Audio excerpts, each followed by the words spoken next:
दोस्तों, मैं आज बिल्हौर विधानसभा समाजवादी पार्टी के करोड़ सिंह जो अध्यक्ष हैं, उनको बागडोर सौंपी गई है 2024 के चुनाव लोकसभा की। और मैं विनय यादव जी से कुछ चर्चा करने के लिए आया हूं 2024 के चुनाव को लेकर के। क्या भाई साहब, ये जो 2024 का चुनाव समाजवादी पार्टी और कांग्रेस गठबंधन या अन्य दल मिल करके गठबंधन से लड़ रहे हैं, उसमें आपको क्या लग रहा है?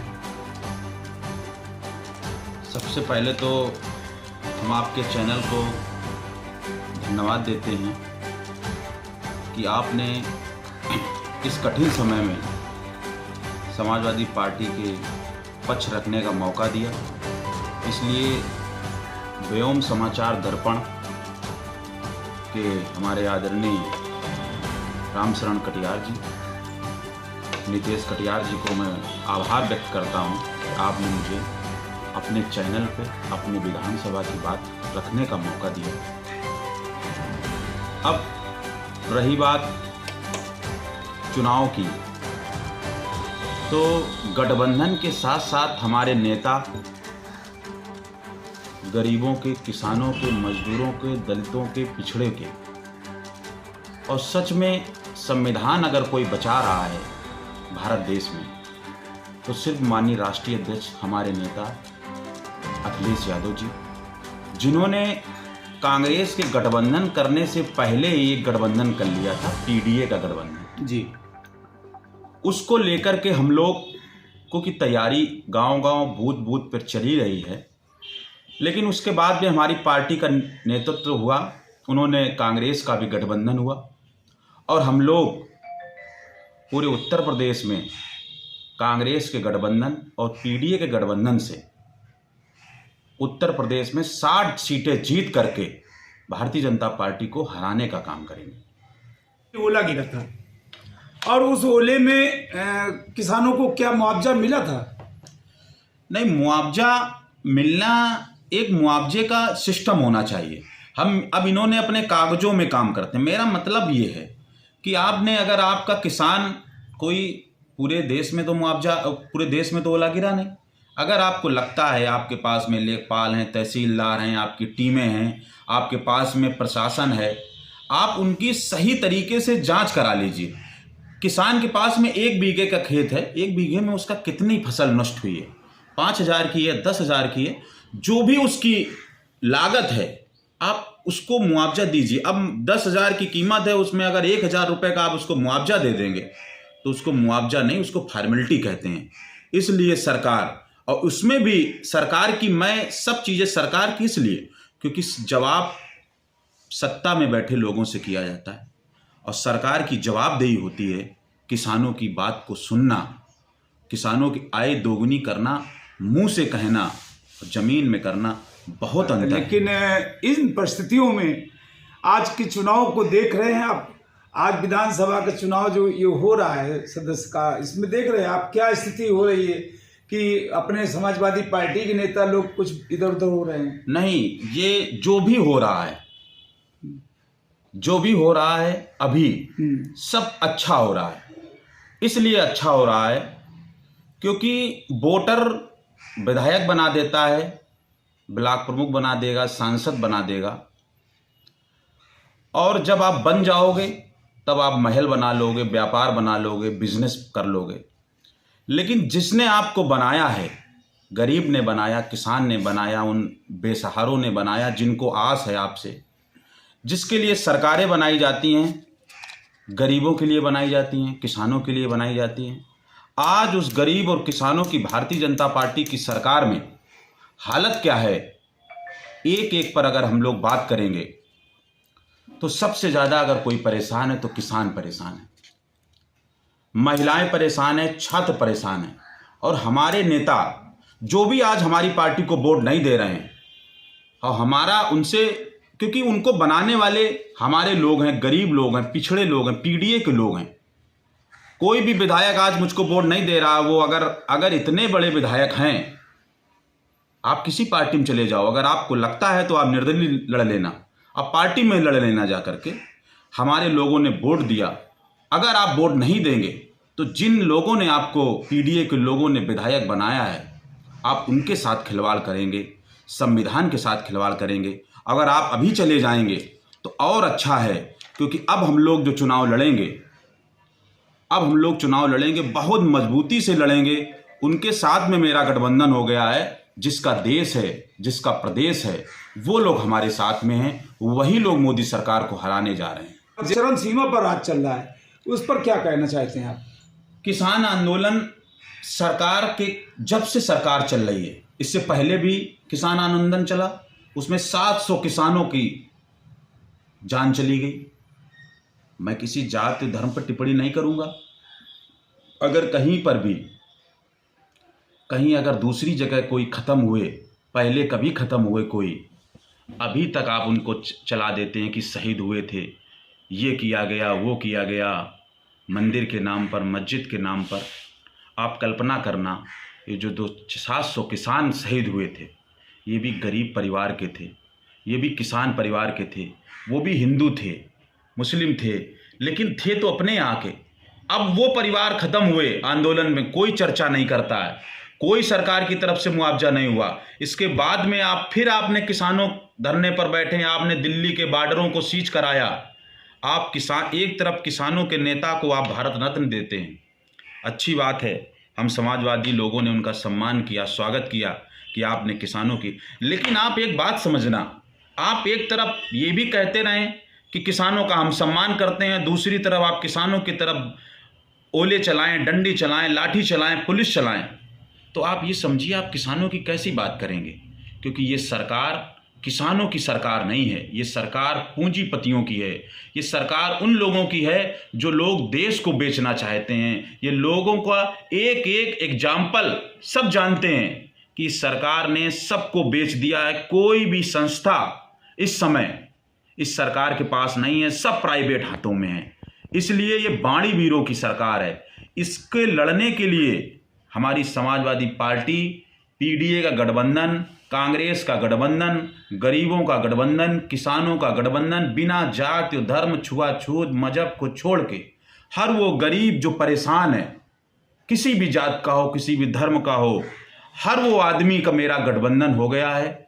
और हम सब लोग जो इस 24 में भारतीय जनता पार्टी का विधायक सांसद को हराएगा, कोई भी वोटर हो, हमारे नेता का भी निर्देश हो, मैं अपनी विधानसभा में हर आदमी से मिलता हूं, किसी भी जात का हो, किसी भी पार्टी का हो, मेरा सिर्फ एक उद्देश्य है, 2024 में जो भारतीय जनता पार्टी को हराएगा, हम सब मिल करके उसी को वोट देंगे और भारतीय जनता पार्टी को हराएंगे के ऊपर है। और जब देश आपकी 125 करोड़ के ऊपर आपकी आबादी है और आप कहते हो, ये भी कहते हो कि हम 80 करोड़ परिवारों को गेहूं और राशन दे रहे हैं जी, आप किस बिहेव पर आपका समीकरण कहता है, किस बात पर आप इस बात को जवाब देते हैं कि जब आप कह रहे हो एक तरफ कि हम किसान की आय दोगुनी कर देंगे, तो ये 80 करोड़ परिवार आखिर हैं कौन जो राशन ले रहे हैं? मेरा सरकार से ये निवेदन है कि आपने राशन के अलावा दिया क्या है? राशन हमारे संविधान में लिखा है कि अगर इसके पास खाने के लिए नहीं है, कोई भी सरकार आएगी, अगर गरीब के पास खाने को नहीं है तो खाने के लिए व्यवस्था सरकार का दायित्व है, इसमें ढोल नगाड़े नहीं बजाए जाते। अगर उसके पास रहने के लिए घर नहीं है तो इस सरकार की जिम्मेदारी है, इस संविधान में लिखा है कि उसको आवास देना है। अगर उसके पास में कोई भी गरीब को असुविधा है, पेंशन है, तो ये तो संविधान में अधिकार है। इस पर अगर सरकार अपनी बातें करेगी तो ये तो जनता सब जानती है। और 10 साल में गरीब लोगों को ठगा गया है, आय दोगुनी।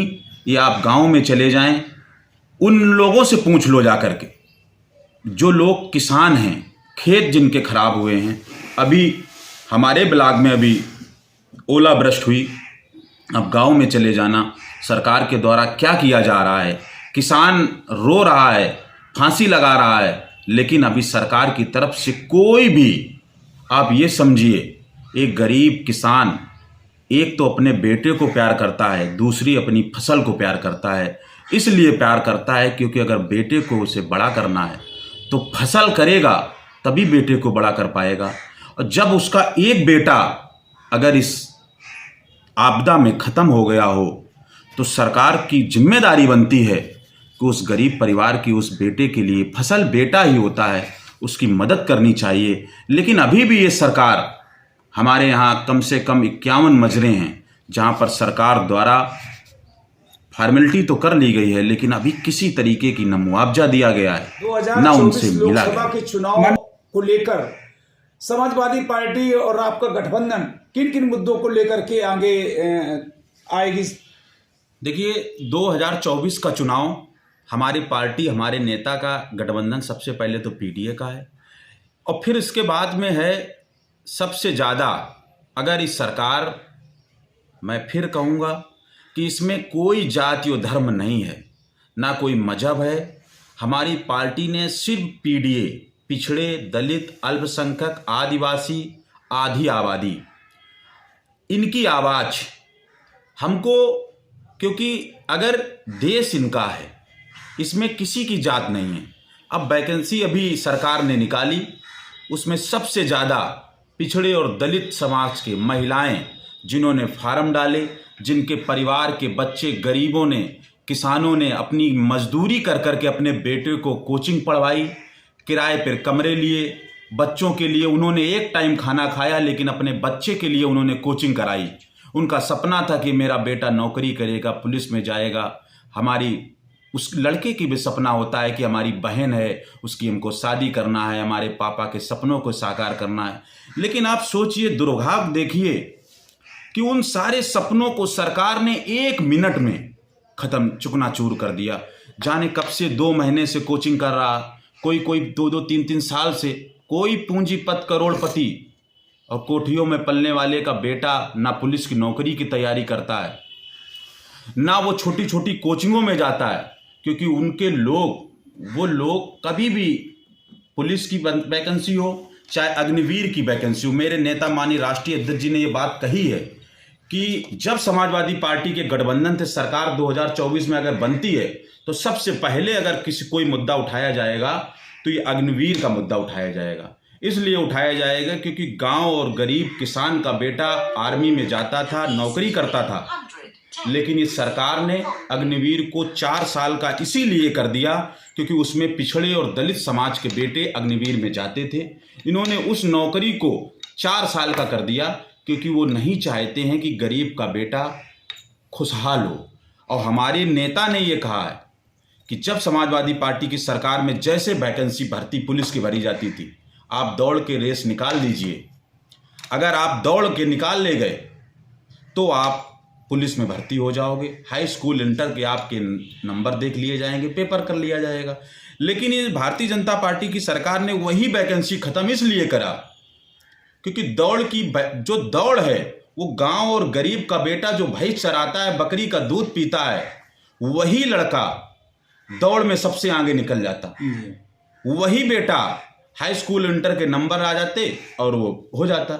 लेकिन इस सरकार ने इसीलिए वो रोक दी दौड़ वाली भर्ती क्योंकि वो चाहते हैं गरीब का बेटा ना लगे। शहरों में जो बच्चे रह रहे हैं, जो लोग दौड़ते कम हैं, जिनके पास में सारी सुविधाएं हैं, पढ़ने में हैं, नहीं नौकरी लग पाए, उनके लिए इन्होंने सरकार ने किया। आज इसी के चक्कर में हमारे 90% की आबादी जिसका देश है, पिछड़े, दलित, अल्पसंख्यक समाज के बच्चे, जिनका परिवार 50 लाख परिवारों का 2.5 करोड़ लोग, अगर एक घर में 5 लोग हैं, उन लोगों से पूछिए जाकर के कि उनके घर में क्या बीत रही है। उन्होंने तो कह दिया कि 6 महीने बाद पेपर होगा। 2024 लोकसभा चुनाव में किन किन मुद्दों पर आपकी पार्टी गठबंधन मिलकर के चुनाव लड़ेगी और जनता के सामने कौन से क्वेश्चन आप रखेंगे, कौन सी सुविधाएं देने के लिए बात कहेंगे? हमारी पार्टी 2024 का चुनाव बहुत मजबूती से हम लोग चुनाव लड़ेंगे। हमारे गठबंधन के प्रत्याशी भी वो हो रहे हैं, सब जगह से प्रत्याशी भी उतारे जा रहे हैं। और 24 का चुनाव हम लोग सारे मुद्दे जो हैं वो किसानों के हैं, जो इन्होंने कही है कि आय दोगुनी कर देंगे। मेरा यही सबसे ज़्यादा यही है कि हमारी जब सरकार आएगी तो किसानों के लिए काम। आवारा पशुओं पर क्या कहना चाहते हैं? आवारा पशुओं पर तो मेरा यही कहना है कि ये सरकार इंसान से ज़्यादा जानवरों से प्रेम करती है। अगर एक तरफ वही आवारा पशु किसी परिवार का अकेला बेटा हो, जिसका एक बेटा हो, अगर वो सांड से एक्सीडेंट हो जाता है और अगर वो ख़त्म हो जाता है तो उसका आगे पीढ़ी चलाने वाला कोई नहीं है। लेकिन सरकार को सोचना चाहिए कि सरकार काम किस पे कर रही है। अब बताइए, अगर आप वो सांड की सुरक्षा करेंगी कि इंसान की करेगी? लेकिन ये सरकार सिर्फ सांडों के लिए, सांडों से किसान भी परेशान है, रोड पे चलने वाला हर आदमी परेशान है। आप जा रहे हैं परिवार से दवा लेने जा रहे हैं, अगर सांड आगे तो आप नहीं उनको, तो ये सरकार सब जान रही है। मेरी सरकार आएगी तो उनके लिए उचित सुविधाएं, अगर आप, मैं ये नहीं कहता हूं कि हम इन सांडों का विरोध करते हैं, हम उनका, मेरा मतलब ये है कि सांड से ज़्यादा इंसान जरूरी है। ये सब जगह लिखा गया है कि इंसान, जानवरों से ज़्यादा इंसान की जान प्यारी है, क्योंकि इंसान के पीछे उसका परिवार है, बच्चे हैं, रिश्तेदार हैं, उसकी बीवी है, उसकी पीढ़ी है। लेकिन सांडों के पीछे कोई ना बच्चा है, ना पीढ़ी है, ना परिवार है। लेकिन ये सरकार सांड के लिए काम कर रही है, उस इंसान के लिए नहीं कर रही। हमारी सरकार आएगी तो इंसानों के लिए काम करेगी। और मेरा गठबंधन मजबूती के साथ 2024 के चुनाव में मेरे सारे ब्लॉकों में, विधानसभा के सारे ब्लॉकों में, सेक्टर में, बूथ में, जोनल में मैंने सारे पीडीए के लोगों को जोड़ा है। पिछड़े, दलित, अल्पसंख्यक समाज के महिलाओं को लेकर के हम लोगों ने बहुत ही अच्छा अपना संगठन बनाया है, सबको जोड़ा है। 2024 का हमारा पूरी तरीके से, हम लोग तो मैदान में हैं ही, लेकिन पूरी तरीके से हम लोग प्रत्याशी आ गया हमारा। अब हम लोगों का जैसा निर्देश होगा, हम लोग 2024 के चुनाव में, मेरा सिर्फ उद्देश्य यही है कि भारतीय जनता पार्टी की सरकार को उत्तर प्रदेश से हम लोग 60 सीटों पर हराएंगे, गठबंधन की 60 सीटें जीतेंगे। 60 सीटें जीत करके इनको केंद्र की सरकार से हटा करके बाबा साहब के जो संविधान के साथ ये भारतीय जनता पार्टी की सरकार खिलवाड़ कर रही है, उस संविधान को बचाने के लिए अगर ये जो जोड़ी आई है हमारे राष्ट्रीय अध्यक्ष माननीय अखिलेश यादव जी और माननीय राहुल गांधी जी के नेतृत्व में हम लोग सरकार बनाएंगे और भारतीय जनता पार्टी की सरकार को हटाएंगे। बहुत बहुत धन्यवाद।